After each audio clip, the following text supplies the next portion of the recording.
finally.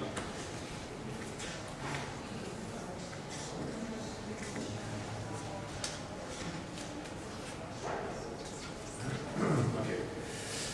So finally, hopefully this works. Good. We would like to start with, or I would like to start to talk about the FILAC repair for the fistulas. I can skip one couple of slides because Henrik already told us about later use in medicine. Just take some time.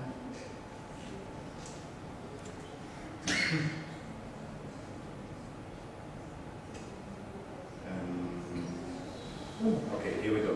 So what are our main therapeutic goals when we talk about the fistula? So I think the first is to prevent or to preserve the fecal continence. This is the main important thing for the patient. Only secondly, to cure the disease. And then, but to reduce operative trauma and the number of operations, which is also a very important goal, and to prevent the patient from diverting stoma, which is a disaster. So this is a picture where you have just a minor scar here on the outside after a fistulectomy and reconstruction. This also causes some minor continence problems. We want to avoid this. And if you look at this picture where we have a traumatic disease and operations, you don't even know what is going on there. So we want to avoid this by reducing the number of operations we have. And of course, we want to avoid this large excision, high fistulas. We can all treat this with the laser very nicely. And this is the last example which we want to avoid. This is also fistula excision and reconstruction of the muscle. This is 1 week after the operation, so all the sutures failed. So, and now we have an incontinent patient. So this is what we don't want to have. So when we see what FILAC is doing, so we see this on the outside. So this is just a minor spot on the outside, maybe a centimeter or 5 millimeters large, and this is what is left on the inside. It's just a small scar on the inside. So that's really not much to see, and we don't hurt the muscle. So we have a couple of papers published now on FILAC. So my first was from 2011, the first report series. Then we had 2 studies from Italy and 1 from Pittsburgh. And now I have published, this is about to be published, so the 5 years experience with FILAC, and it's accepted now by techniques in proctology, and hopefully we'll get it by the end of this year. So we know about the laser characteristics. We are using the Lithuania laser. This is 17 wavelengths. And we are using a special probe. This is circular emitting energy, which comes from the Elvis surgery from Wilhelm's system. And this enables us to give us a controlled tissue radiation, a defined entrance depth, and more carbonization. So by using the system, the laser and the special fiber, we are able to address reasons of failure. We assume for endovascular surgery at first, the laser destroys the remnants of the epithelium or granulating tissue which remains in the fistula tract. We close the internal and external opening. We obliterate the fistula tract, and we destroy the gland. So these are the major issues we have to address in the surgery. And this is all done by the laser. We do a lot of ultrasound in Germany, and you see here so a transenteric fistula, which is highlighted with hydrogen peroxide. And when you look at these pictures, what the laser is doing, so this here is right at the end of the operation. You see a hypoallergenic band indicating the energy which was applied in this tissue, and after 5 days, so it's more or less gone. So we have no permanent damage to the sphincter. So the sphincter and the function will be fine. So our concept works like this. First we have an abscess here on the side. So then in the first operation usually we drain the abscess. We are looking for the fistula tract. If we find the fistula tract, we put in a probe, and then we put in a vessel to drain the fistula for a certain amount of time, at least 6 weeks. And after 6 weeks, when the abscess resolved and everything is fine without infection, we are coming back. And we can use this vessel as a guide wire for our FILAC laser probe. And so this differs from case to case. We can, for example, close the internal opening first at the layer of the muscle with a stitch, or we can do it later, or sometimes we don't do anything. And then we apply the energy at this time with 13 volts in a continuous mode, and then by retrieving the laser, we open the right fistula tract very slowly. So it's a very simple procedure. So it takes, in some cases, 20 minutes. It's possible as an outpatient procedure, and that's it. So this is the typical setting. A patient with a transitory fistula, high fistula, has a secant in place. This is the one we are using from Ethicon, the 2mm vessel loop. And when we look at the video,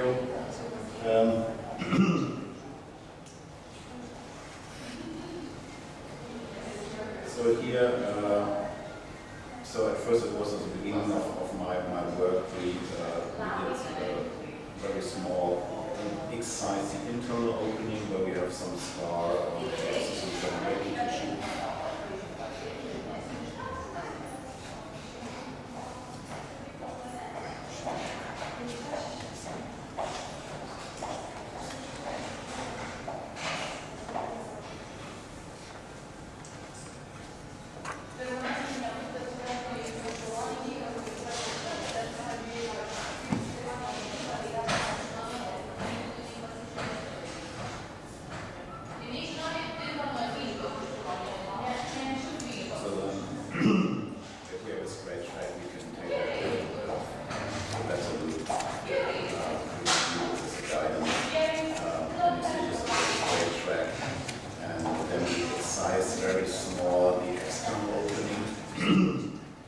Sometimes now I just leave it the way it is, but when you burn the skin with lasers, so sometimes it's a bigger defect, and just by excising it very carefully.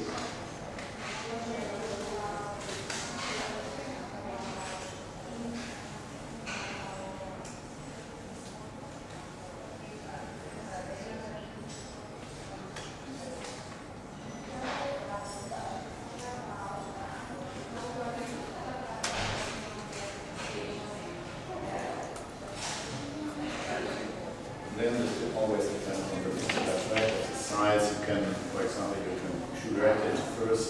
If it's a lot of debris inside, this helps to measure for its action. If it's a very small tract, you don't need to do that.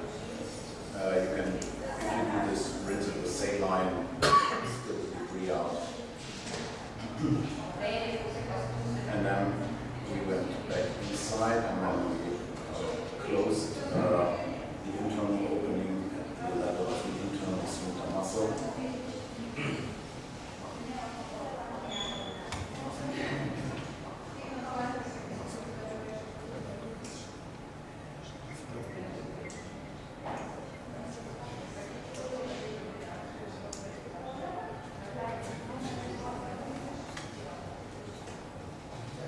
And then you can bring the laser in from the outside and up to the level where it's closed at the muscle. And because there's no light coming at the tip of the laser, so you can just go up to the muscle and it won't be burned by the laser. And then really just by sensual feeling what it's doing, you apply the energy and just slowly retrieve the laser, and you feel the sticking of the tissue around the laser tip and the collapsing of the fistula tract. Once you are done for the whole length of the tract, you go back in again, and then you feel that you're not able to prop the tract again. So maybe we repeat this 1 or 2 times. Okay. So now I want to tell you the 5-year data from my study. So with 117 patients, a pretty large group, so typical male to female ratio. We have a follow-up from 6 months to 16 months, so up to 5 years on average, 25 months, so 2 years on average. So we have 13 patients of Crohn's disease, 11%, the rest is glandular origin.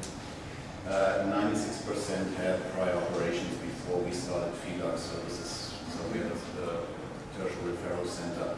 So this is what we have, and in average 2.5 operations before in FILAC. Secant, I was telling earlier, 85%. The healing rates. So we have overall 5 years, we have a 63% healing rate for the glands and 69% for the Crohn's disease. Secondary healing rate, this is a very important value. This is after 2 operations. So then we are achieving 85% for the glands and 92% of the Crohn's patients. We didn't see any incontinence. The incontinence I mentioned here, 1.2% is soiling, just minor incontinence problems. We have just 1 abscess complication in 5 years, and that's it. If you are looking at the Marks classification and looking at the healing rate, then we see a significant better healing rate for the intersphincteric fistula. It's around 100%, and transsphincteric, suprasphincteric, extrasphincteric is more or less the same. There's no significance. The secondary success rate after 2 operations, here you see different operation techniques. So a repeat FILAC procedure, again, is 3 out of 5. Then we observe let's say a distalization of the fistular tract in about 50% of the patients. So from a high fistula becoming a low fistula, and this is very frequent to observe. And then you have a low fistula, you can just excise it and reconstruct. So this is meaning you have excision and partial sphincter reconstruction. This is a 100% success rate. Then we have a major sphincter reconstruction, which is considered being more than 50% of the sphincter muscle. It's again 77%. Gore plug didn't work one time. Lay open, of course, it does work, but lay open is not my preferred technique. I always, if I excise, I reconstruct the muscle. What we have here, this is just to show you. So this is a minor sphincter defect. So from a high fistula becoming a low fistula, here this is at less than 30% of muscle involved. This is, you can excise it and just reconstruct these muscle types. And this is one of the pictures I was showing you before. This is more muscle, but then you have the problems here with the healing failure, and of course the patients have some problems. So then we were looking at the flap technique, on the influence of the flap technique on the success rate, and here we didn't see any difference. So in the beginning we started with an advancement flap in addition, and then over the years and also with Jamundo studies, we did less and less. And this clearly shows that Jamundo is right. You don't have to do much on the inside. You don't need a flap. So I still do, let's say, a stitch on the inside. Jamundo is doing nothing, and we more or less have the same results. So if you have an easy fistula, not a big hole on the inside, you don't have to do anything on the inside. Furthermore, no influence on healing rate, which is very important. It's age, it's sex. It's interestingly, number of prior operations doesn't have an influence. So therefore, we can do it anytime, doesn't matter how often the patient's operated, FILAC has a chance to do the problem. And the time interval between previous operations and FILAC also doesn't have any influence. When we look at other FILAC studies, we have, as I was mentioning, Jamundo from Italy, we have Elster, we have Sami, this is from Malaysia, and we have Limouchon from France. And the best is probably Jamundo with 71% healing rate. Elster has a high healing rate. Also those 2 studies. Secondary healing rate is only mentioned in the group from Malaysia, so it comes up to 100% after 2 operations. And here also they don't do any kind of flap on the inside. Incontinence is not reported in any of those studies. Jamundo has a slightly higher complication rate, I don't know why. But let's say the prior operation is very important. Here we are a tertiary referral center, have a high pre-operation rate, so and then it declines, and this is more or less in the Malaysian study primary disease, which seems to have an influence. So to conclude, for this FILAC study 5 years, we did not have any incontinence in 5 years, no major incontinence. We have good primary and very solid data for 5 years now. That's not the 90% we started, so this is our daily work, where we end up with around 65 to 70%.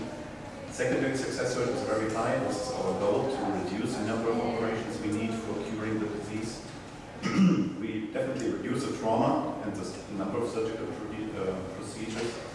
We didn't use a stoma. Stoma has nothing don't use a stoma in fistula surgeries. So there's no proof that the stoma prevents or helps anything in healing. So if it would do so, we would do it. So there's no study out there, stoma is better.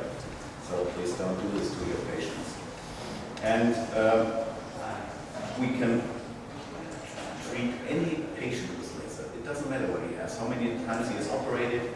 There's no exclusion criteria. You can even have an anal stenosis where you can just have a hard time to put a finger in, but you can use a laser because it's so small. So that's a big advantage. We can repeat the procedure, no problem. And we have no sphincter damage and level of confidence is fine. So to me, tips and tricks when you're doing it, we are using the Ethicon vessel loop, so the small one, 1.3 millimeter or 2 millimeter. For my sutures, I'm using Vicryl 2.0 with the small UCLX needle. We use only single-shot antibiotics. We have no oil track, nothing, not even an enema. Wound healing takes at least 6 weeks. You really have to be patient. Your patient has to be patient, and it can take sometimes up to 6 months. Wound secretion stops only when the skin is healed, meaning that everything is healed. So this you have to tell your patient. I don't restrict them to any diet or any physical activity. They can do whatever they want. This doesn't have an influence on anything.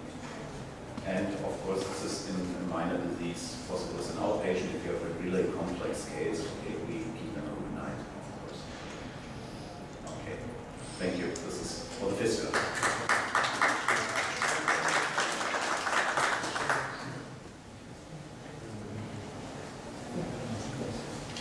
So, are there any questions? I just remembered that we have 10 minutes. All right. Any questions? After. All right. Any questions about it? Experience and so on. Question? Introduce yourself for this. Heard something. Internal suture, which is where do you place it? On the muscle or on the mucosa? On the muscle. On the muscle. So usually when we do the suture on the inside, we do this step by step, layer by layer.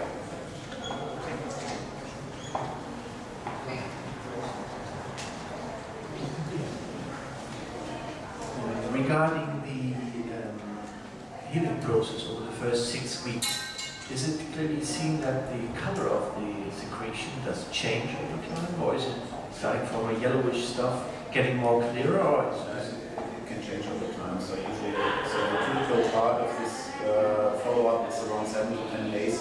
So then, of course, let's say in the process you apply with your laser. So this has to change to a scar. And at this time, let's say it loosens up a little bit. And then some, let's say, color from the bowel can show up like greenish or brownish for a couple of days. And then once this is done, then it usually gets just yellow and more olive.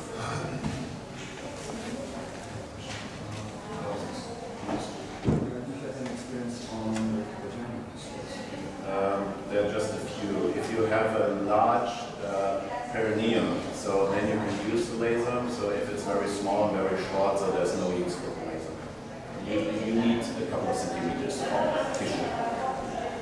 I guess rectovaginal. That's another story. Quite.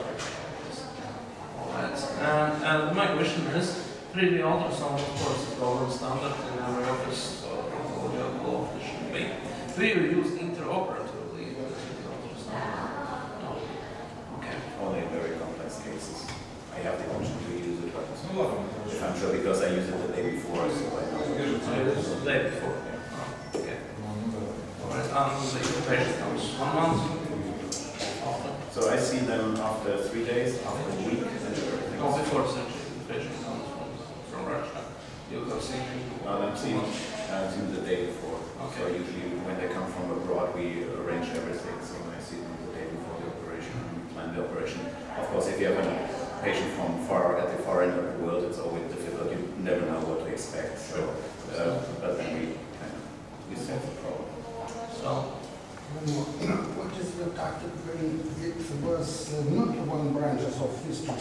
Like it is 2 or 3 branches of the channel. You have to treat them simultaneously.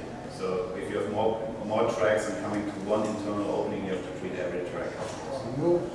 If I have more in one channel, yes? Yeah, if I have, let's say, one at 12 o'clock, one at 6 o'clock, I do it step by step. So only one at a time. So, but say if I have dorsally, I have those situations, 3 tracks because somebody did something wrong and there were iatrogenic tracks, and you have to treat them at the same time. So, but usually I try to do it in 2 steps. Questions more? All right, thank you. Okay, thank you. And then the second part is before we start with the operations, the data on pit picking. And so this is in the PNS. That's a little different. So in the fistula, we went the continence, and we want to cure the disease only in the second. Our second goal here, of course, in the pilonidal disease, we want to cure the disease very effectively. And we want to reduce the operative trauma and the patient discomfort. And by this, reducing the work leave. This is very important. These are basically the same pictures we saw earlier. This is traditional surgery. This is incision wide open.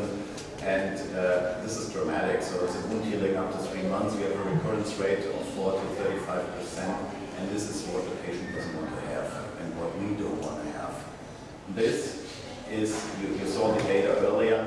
This is not recommended anymore. So we have wound healing disturbances up to 74%, and it was picked up in our German guidelines. It's not recommended anymore. So it's still no mistake. I would call it a mistake, but simply it's not recommended.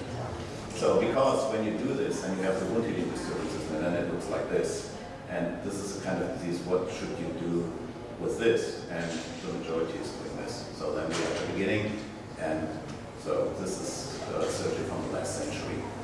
So, return to work 4 weeks at least, wound healing sometimes 3 months and longer, and when you have a wound healing disturbances, then you really have a big problem. So this is even worse. So this is a Lindbergh flap. So, and this is cosmetic bullshit. These are young women, so they don't go to summer anymore. They don't wear short dresses. And then when you have a failure and you have a fistula tract below the flap here, so how would you treat this? It's even more complex. You can treat this with a laser, of course, but it's even. So this is the second example where you have like a 10 centimeter long fistula tract below the flap, and this is common. So I do see this every week, and you can treat this with a laser, but it's not the disease anymore. It's a wound healing problem. And so nothing has to do with the PNS anymore. So with the flap, we have recurrence rate 5 to 10%. We have a high percentage of wound disturbances, and return to work at least 3 weeks, and here stay in the hospital for 4 years. So this is what we can achieve with modified pit picking and laser destruction.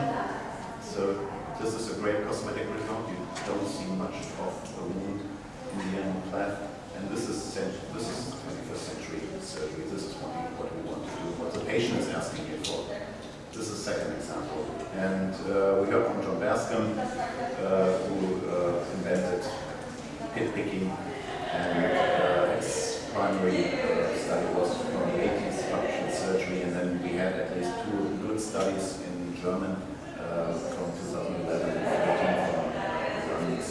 And this is when we started basically doing pit picking frequently in Germany. And this is what we saw in the picture earlier. This is a typical Bascom procedure, so draining the abscess to the lateral, cleaning the wound, and then coming back 1 week later and removing the pits and then removing and cleaning up everything. But you can also do it in one operation. This is an example when you do it just simultaneously, just draining the abscess to the left and then removing the pits, and then it's fine, and this will heal. So you can do it in one step. So again, we are using Leonardo laser, and we are using the FILAC probe. So we have, usually you have this situation, you have a couple of pits in the midline, so you have a small abscess formations, and you're first looking at the pits. So here, a fistula probe is very comfortable to use it, and you see here a couple of pits in the midline. Then we remove the pits. We're using a punch biopsy, usually 4 millimeter in diameter. This is very comfortable to remove the pits. So then it looks like this. And then from these openings, we bring in the laser fiber, and then we destroy the rest of the tissue, which is below the skin. And you see here also, this is some of the debris which is sticking on the tip of the fiber. So we will have something later. That's a second example where we are doing this. And you see here, so this is very interesting because when you first clean, let's say the subcutaneous tissue just with a curette or sharp spoon or whatever, so you think you removed everything, you bring in a laser and then you curette it again. And there's so much debris still coming out, hairs coming out, etc. So this is the only way to get this thing really clean. So, and these are my personal results. This is retrospective data comparing pit picking alone and pit picking plus laser obliteration, and pretty similar groups. And we have a total healing time, a primary healing, so this is for the first time surgery, so 93% for pit picking plus laser, around 80% for the pit picking alone. This is what you find in the literature. And this is comparable to the data with WAF. So it's the same idea, basically. So when you have some recurrent disease and you're looking at the data, pit picking is about the same stable, so pit picking plus laser drops a little bit, but still these data are significantly better. So even in the recurrent diseases works very well. Interestingly, in the study from my neuro, I saw 28 days of healing. No way, never. So it takes 6 to 8 weeks for any wound you have in the anal area. It takes 6 to 8 weeks. So the earliest is really sometimes 5 weeks, but this is the average I have, 7.5 weeks healing time. So this is something in interpretation. 4 weeks, no way. So that's, the study is not okay. In recurrent disease, so we have here the situation after traditional excision and suturing. So here you see the recurrent pits. And then this is after treatment, 2 weeks after the treatment. This is 4 weeks after the treatment. You see more or less everything is almost healed. So this is a good way to treat it. Here again, the pit picking was the acute abscess. So here you see the acute abscess, and we drain it to the lateral, we clean it from the lateral, and then we remove the pits and put in some gauze. And this is the result after 4 weeks. This is after 1 year. So I think this is okay in terms of cosmetics, and the patient is very satisfied. When you do pit picking, either way. So in the post-operative course, it's very important because these small openings here, when you use just 4 millimeters, they try to stick together, the skin is sticking together. And so I'm going in there and then I clean it. So for the first 2 weeks, once a week, patients showing up, then I use just a Q-tip to open up these, let's say, obliterated skin, that the secretion is, that it's possible for the secretion to get out. And you can do it, you don't need anything, this doesn't hurt the patient, you can even bring it in very deeply. And so this is just my recommendation. Take care of the wound, keep it open, that the drainage is facilitated, and then you have a good healing. So to summarize, with pit picking plus laser destruction, we have excellent healing rates, so it won't get any better, 93% in medicine, this is really good. We have minimal wounds, we have very low pain, of course, early return to work, and it's definitely an outpatient procedure. And as a take-home message, and this is also what Thomas said, and the data are there, start with the least invasive procedure. Don't do major surgery. Start with pit picking, do roofing, so this is a way to start with. The post-operative wound care is very crucial in my mind. And what I'm working on right now is the micronutrition deficits and food intolerance.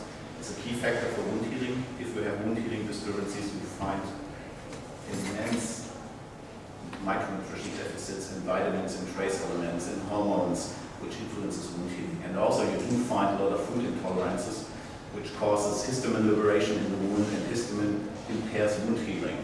And when you have a wound healing disturbances, you just have to have a look at those values and correct those deficits, and then you have a wound healing. So, and this is, now we have a prospective study just right now going on. This will come up later. So Finally, we don't want to see this anymore. The patient don't want to have it, don't do it to the patient. You don't want to have it by yourself. So we can achieve this.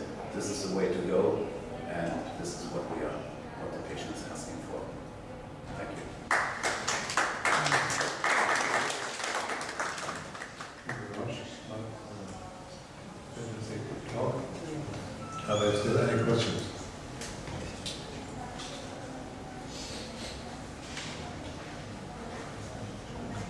How was your experience with all the other former techniques like leg open? It's not done, but also around the flat techniques. Are there any experience from the Wiesbaden, DKD?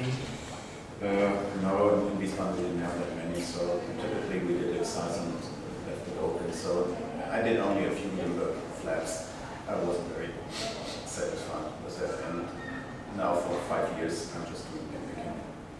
And regarding the micronutrition, do you condition the patient on his status before the operation, or? If I see a patient, so Thomas also had this in his slides, so and when he has some, not only the skin disease for the PNS, but also you see some acne, some infection, folliculitis, then you know that they have micronutrition deficits because the skin is very sensitive marker of our micronutrition deficit. So then we do the lab work before we start the operation, and we start to correct those deficits before the operation. But this is something we have to prove, of course, it's just our observation.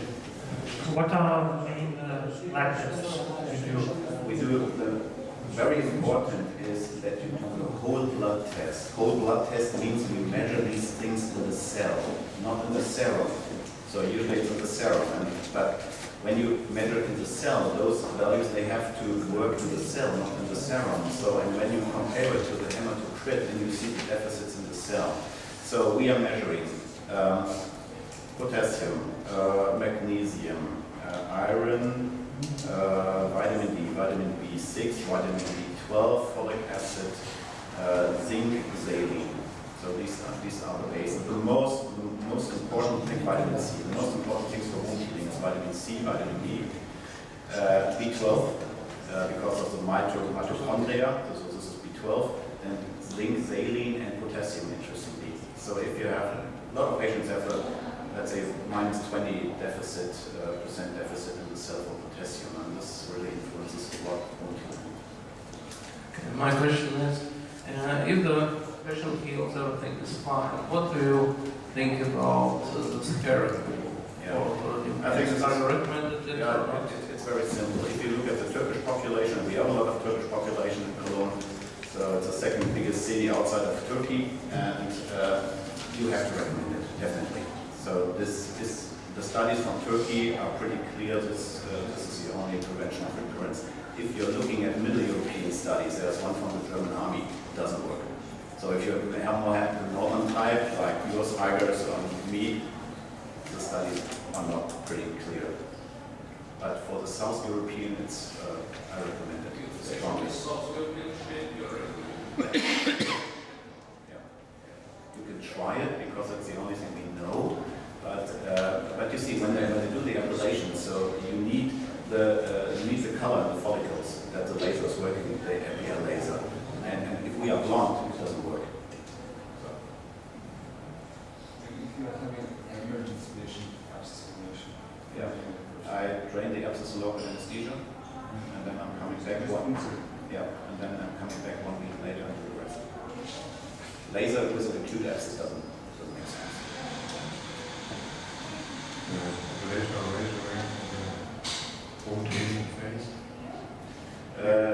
In the wound healing phase, I do razor the wound, so the area, because you all know when hairs are coming into the wound, of course it impairs the wound healing. So there's a wound healing disturbances.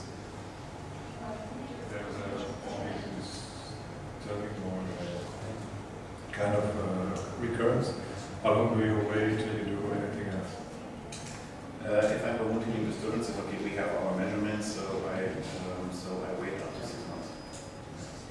So it takes time when you replace the deficits. It takes at least 8 weeks, and if you have food intolerances, it takes even longer, and they have food restriction, of course.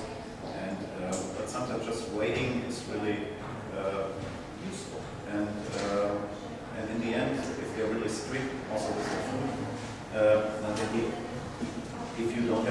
surgical problem, of course, only if it's just a leak. Some more questions? Okay, then continue. Theater. Then we have to go upstairs. Yeah. And we can make it